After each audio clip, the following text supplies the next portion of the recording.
I'm going to bring in my partner in crime, Isaac Trotter. We've been hanging out all week long down in San Antonio, and if we look tired, that's because we both got home just in time to do this show. Trotter, welcome in, my man. Now, in this episode or this segment, we're not going to talk about how Florida got the natty. We're not going to talk about what happened in the Duke game.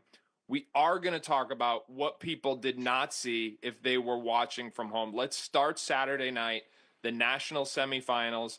Duke loses to Houston, and I think collapses the appropriate word there. You had a fascinating article on CBS Sports the very next day on Sunday about what happened to Cooper Flagg immediately after that game. Talk to me about what you saw following that game on Saturday night. Yeah, so let's just start at the beginning. There's a protocol where the locker room is open for 30 minutes for each team, winning or losing team, for them to talk to the media. Cooper Flagg, after the game, was one of two players, him and Con Knipple, that were taken up to the podium to have their post-game press conference in front of a handful of media there. And after they get done with those questions, they get taken back to the open locker room. And, it's a tough game. And it really, the way that it ended, even for me there, I was just stunned that Duke lost that game. But I kind of went to find Cooper because it was still, the locker room was about to close. He still wasn't there. I get behind the scene. You kind of hear John Shire talking on the podium, and Cooper's hiding behind a little bit of a curtain. Then they take him out, and they basically kind of sequestered him in a room with Con Knipple for like 6 or 7 minutes to stall the clock so that he couldn't talk to the media after that. And I think that was done intentionally by the NCAA media, the media personnel there that was running the show there. They just did not want to have him opened up to questions in the locker room after that. But it's weird, right? It's like that indelible, lasting image of Cooper Flagg's awesome, phenomenal freshman season where he wins the Wooden Award on the same day. It's him being ushered into a private room, door shuts, and he's alone in there with Con Knipple, basically. So he can't talk about how the season kind of ended. It was odd, especially when you kind of compare, Houston, they lose the national championship game on Monday. LJ Cryer, Juwan Roberts, they had to talk to the media afterwards. So it's just a weird scene, and you just feel for everybody. And I felt like there's a couple words left unsaid that Cooper Flagg could have had to really button up this season and kind of, put a bow on a really disappointing end to a really fabulous year. And you know what's intriguing? Again, a little behind the scenes for the people watching at home. All the Final Fours are always in football arenas. The Alamo Dome is, comparatively speaking to most Final Fours, a little smaller.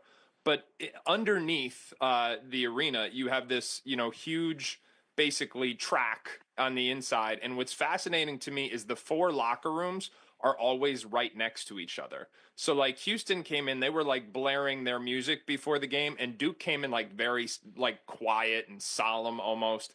And it was this fascinating contradiction. And there was no way that Duke didn't hear Houston blasting their music because maybe they were separated by a team that was going to play in the next game, but they're in the same hallway. It's why if you're watching the game at home at halftime or postgame, you see both teams exiting through that same tunnel. Because although there's four tunnels to get underneath the arena, the locker rooms are right next to each other. So it's this fascinating thing where both teams are right on top of each other. And then to your point, they are required to do media availability in front of everyone, like the big press conference.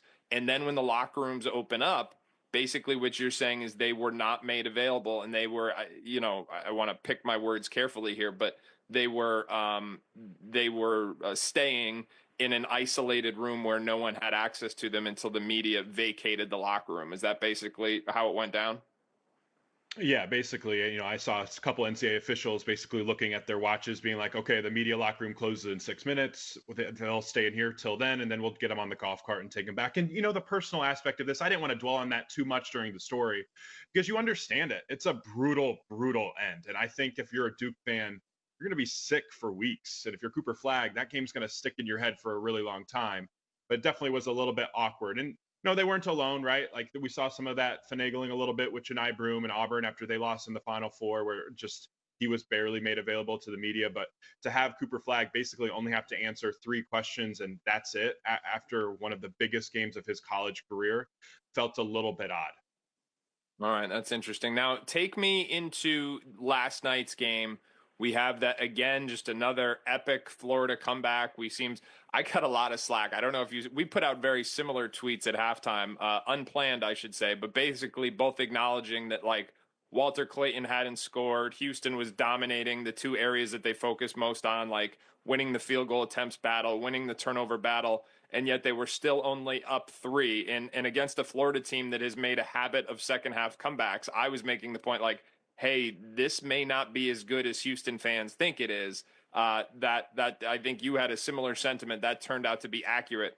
But take me in as soon as that, as soon as the buzzer sounds and the camera can only capture a couple of angles. What did you see being right there courtside that maybe wasn't that people watching at home couldn't see on TV? Yeah, I think the audience saw a really cool shot of Emmanuel Sharp just in utter distress. And Walter Clayton Jr. comes over to console him. And, I think a lot of people go, oh, what great sportsmanship. There's also some like hometown appeal there. They're both from the Tampa Bay, Florida area. They're both guys that didn't really expect to be in this moment. They're playing for a national title. Talked to Walter after the game, and he basically was like, I just wanted to tell him that I loved him and I was proud of him for making it to that moment. And yeah, no, there's a winner and a loser in sports. Walter wins and Emmanuel loses in that moment, but they're still connected because of their hometown. And then we get access to the locker rooms, and the dichotomy between those two locker rooms couldn't be more different, as you'd expect. Like the Florida one, they're blasting many men. There's, the cigars are out. Like everybody's just having a great time. And like you said earlier, the locker rooms are close. You could hear many men blasting if you were kind of near the Houston locker room. And that Houston locker room was as devastated and, just gut wrenching a locker room as I've ever been in. Like the tears were flowing in that locker room. I felt horrible for guys like Milos Uzan and Emmanuel Sharp, who felt like they had left something on the table. Both those guys couldn't talk to the media last night because they were legitimately choked up so much. They were crying in the back. It just was a brutal scene. That locker room didn't even open up for 40 minutes after the game ended because it was a very tearful post-game talk between that team. And just, Kelvin Sampson pouring his heart out to those guys. Like Juwan Roberts is a legend there. And, Malik Wilson has been there for a long time. LJ Cryer's been there for a long time. And all three of those seniors, like just to end that way was really tough. And I think that that was a really an emotional team because that was such a tight-knit, connected team in Houston. And to have it end that way, as you'd expect, led to some really, really devastating moments post-game. And then what is unique about a Final Four in San Antonio is that after the champions go to the podium, they then get paraded around the city, but not by street. They do it by river and the river walk. And if you've never been to San Antonio, the river walk is very literally a river that runs in and out through the city, but it's kind of like one level down, if you will, where you from ground level, you take a stairwell down, and then it's just a ton of restaurants and bars and shops that follow this, and it makes for a very entertaining Final Four. And then if you saw these pictures, or if you saw Matt Norlander's story, the winning team is paraded by boat through that river where their fans can celebrate them throughout the course of the Riverwalk. It's very cool. It's totally unique to a Final Four in San Antonio. And I will put a bow on this by saying San Antonio is every bit as cool of a city as rumored when it comes to hosting a Final Four. There's great content up on CBSSports.com about what the Alamo Dome needs to do to make sure they get another Final Four in the future. We certainly hope they're able to do that because San Antonio is a terrific host city, and we hope to be back. Trotter, you and I have been breaking games down from the very beginning. I appreciate you more than you know. You are a rising star, and we can't thank you enough for doing this. I just have one question for you. Who did you pick to win the tournament at the beginning? I went with Duke. I went with all of that. And you know what? It didn't go according to plan, but I'll be honest. Those three games in San Antonio were as good of a Final Four as I could have asked for, even if my bracket didn't end up as I predicted.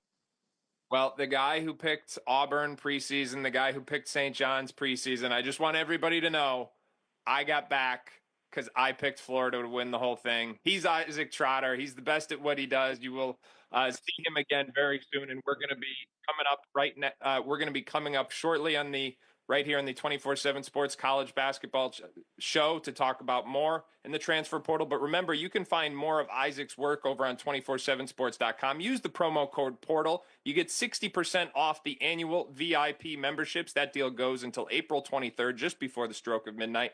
Coming up next,